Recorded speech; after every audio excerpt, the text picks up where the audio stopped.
my goodness, trust me to be dramatic about everything. Anyway, I'm gonna make this very short and quick, I hope, because time, it's something that I don't have much of these days, simply because I feel like I got mid-semester burnout. And you know, like when you get mid-semester burnout, the rest of the semester is like, oh my God, this is fight much. But the beauty of that is that I do not crack under pressure. When I wrote works well under pressure, I meant that on my resume. Like, I stand by that. That is when I get clarity about things, and that's where I'm like, I'm not really my best self, but also I'm doing the best that I can, which is like really, really good. I get to think things through more clearly, which is fantastic. So I kind of just wanted to do like a mental health check-in, because I feel like this is my brand. On this channel, I always preach about how this is my journal, and like I like to just do like check-ins with y'all and just to basically overshare, which has been fun, really improving. Where do I even start?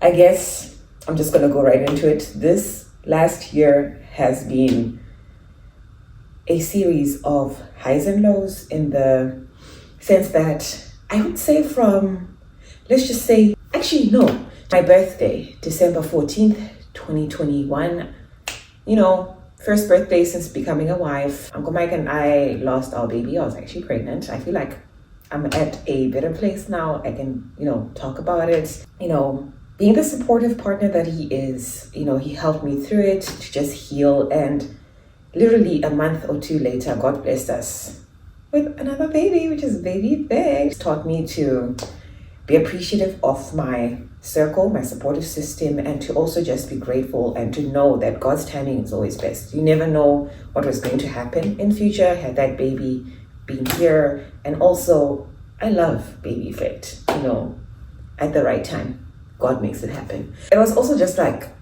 a weird time because I lost one of my very good friends. And the way that I found out was very, very weird.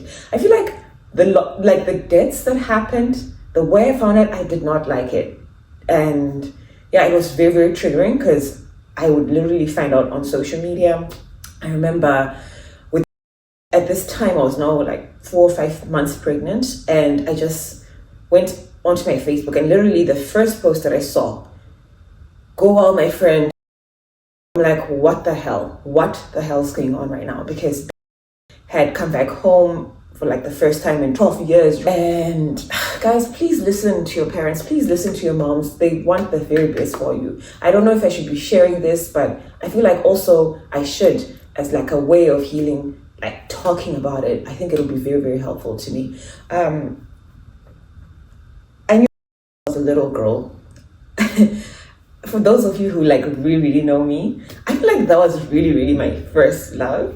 But it's just like, we couldn't be, because also I just felt like I was a bit older than him, which he understood. So we just became the best of friends. But in another world, in another life, that would have been like my first true love. And after that, we just remained very good friends. I like to speak of him in present tense because, I feel like in as much as they're gone from this realm, they're still very much a part of us. So it was just really triggering because he left behind a son, and it was just like, what the heck?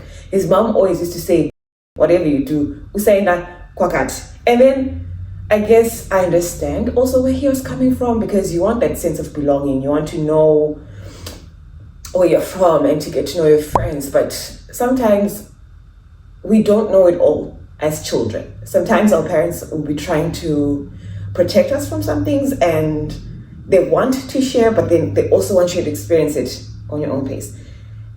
Please understand this. John 16 verse 33 is real. I'm sorry, I'm going to be going round and round and round, but if you really listen, actively listen, it will make sense. John 16 verse 33 literally says there's going to be trouble in the world, but don't worry, I've overcome the world. And with that being said, if you're a Christian, I want you to understand that the devil is also very much alive. There are also ops out there who actively do things to hurt you. So you just have to pray always for protection from God. It was just strange how after you've just gone home to meet these people, you come back home to Kwekwe, suddenly you're sick, a few hours later, you're dead. I'm sorry, even if you don't believe in those things, what are the odds? You're perfectly fine, and then your throat just starts to hurt, and then I don't want to speak too much, but yeah, that's just weird to me. And also, like, even with Uncle Mike's passing, there was a voice note that was now circulating. He was just sick. It was really, like, okay, let me gather my thoughts. I'm getting emotional. I think around October, just before baby Fit was born, he would cough. And then we went like this weird cough that it sounded as if it was even coming from his stomach. It was really, really bad. And we went for COVID tests. We even did x-rays. We even did so many tests and everything was just negative. They could not see what the problem was. And then at his funeral, one of his very good friends literally played us this voice note. And it was Uncle Mike saying, you know what? I think I'm sick like this because, my wife's about to give birth and they're trying to like take me out, But don't worry, you're going to continue praying and whatever. And like, even for me, when I gave birth, like the way I gave birth was just so weird. I know I did a video like laughing about it because I use humor to cope with shit. But like, it was just so weird. Like, okay, I know these things happen, but also at the same time, it's like, my baby took way longer than the 42 weeks. I know your date should be plus or minus 40 weeks.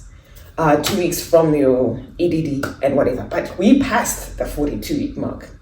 She was supposed to be born latest end of October, like 22 October, but she only came November 7th via C-section, So it was just like, what's going on?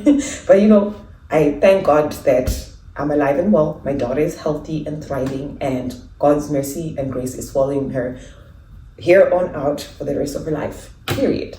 And it was just like really strange. And even the dreams I was having like epiphanies, because I remember the week before Uncle Mike passed, I had a dream we're driving through like mountains, and then he wasn't there. There was a woman and a man in the front and I was at the back. And I actually woke up and told him about it. And then I was like, where do you think I was, Tandy? And then I was like, maybe you went somewhere to work or something, or I'm going to go on holiday and you're not going to be there. And then I was just like, maybe. And just like the way things are happening. Also, I wanted to talk about this because it's heavy on my heart. And when it happened, I was in the middle of postpartum depression and I feel like I didn't really process it. But also, Uncle Mike being the most supportive partner, he helped me through my emotions, my feelings, and he validated them, which I'm so appreciative. He didn't have to do that, but because he's such a great man, he helped me through it. Again, social media, I just go into my Instagram and I see my ex, the one that I was dating before Uncle Mike, the real dear ones, remember him, thick beard.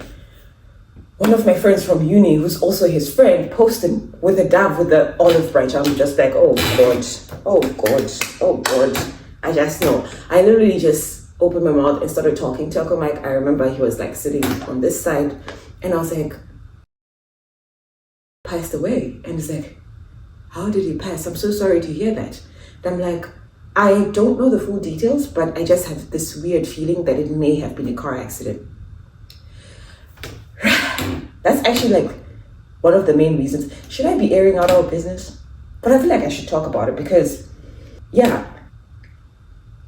we broke up because of like the party and the drinking. And do not have a problem with that. Live your best life. But also when you're now in that state, don't disturb my peace, because when I'm out partying, I want to have a good time. I want to dance. Like I don't want to fight. I don't want to argue, because you can say some things that, are very damaging, and that's the route he was deciding to go on. So now it's just like, you know what, I'm going to stay at home. But then now, when I'm at home, you still call me, and now I'm worried, are you going to get home safe? So I was like, I date with the intention to get married. So if this is the trajectory we're going on, is this going to be my life? I don't want that every single weekend you're out. When are we actually going to spend time? Because we're always working, we have the kids, we've got other ish going on. So when are we going to find time? So that's like one of the reasons for me why I feel we ended. And it was just very sad to me that he passed on after a night out. Like, that was just so heartbreaking. And I'm glad Uncle Mike supported me through those emotions. I actually dreamt about him afterwards. Guys soul ties are a real thing. Yeah, I dreamt about him. I remember walking into his house and his grandma was there. I have never met, God rest her soul as well. She's late, I believe, now as well. But she was there, like I saw her. And then he was just like, oh, Tandy, the way I passed, come Shiga Shiga, you know those Shiga Shigas from back home. Shiga Shiga just came out of nowhere and I was trying to do defensive driving and I lost control and that's how I passed on. And then my dream changed. I didn't say anything back to him. And yeah, I actually woke up and told Uncle Mike about it. And then after that, I've had, I think, 2 or 3 dreams of him just driving and I'm in the back seat. I'm just looking at him. I don't know where we're going, but sometimes I know you can have dreams of yourself driving or someone else driving. And I know that means, you know, there's something that's like in your subconscious that's like that you're thinking about. So I didn't really deep it like that because I was like, maybe this is something that I need to deal with and also to talk about. And also, I've got this friend, right? I was talking to them, like just venting normally. I said to them, my husband passed on and so did my ex before my husband. And it's just so sad that they passed like within 2 or 3 months of each other. I'm just trying to process that. And then they just looked at me with like a blank look on their face. They were like, what happened to the ex before that? And we literally just burst out laughing. And it's not like, I didn't think it was malicious that we burst out laughing, like, oh, you're laughing because someone died. No.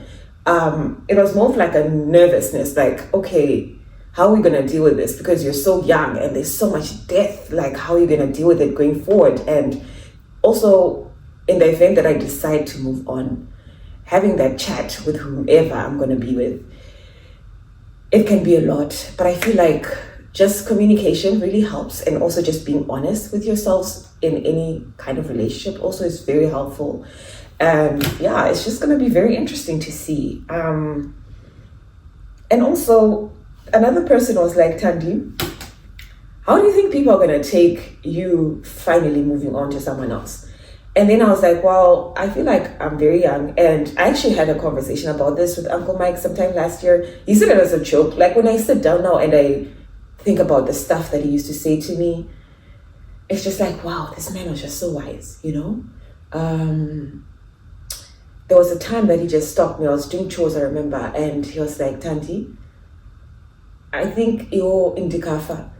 You will remarry. And I was like, anyway, don't be silly. Don't say things like that. Because no sure you said, no power of the tongue. I was like, okay. And then he was like, but for me, if you're the one who's to pass on, I don't think I would remarry. And I actually just reassured him. I said, you know what? I feel like you should, because just because, you know, this has ended, it doesn't mean that your life should also stop. And also, I just have one request. Whomever you're going to end up with, make sure that they're good to you.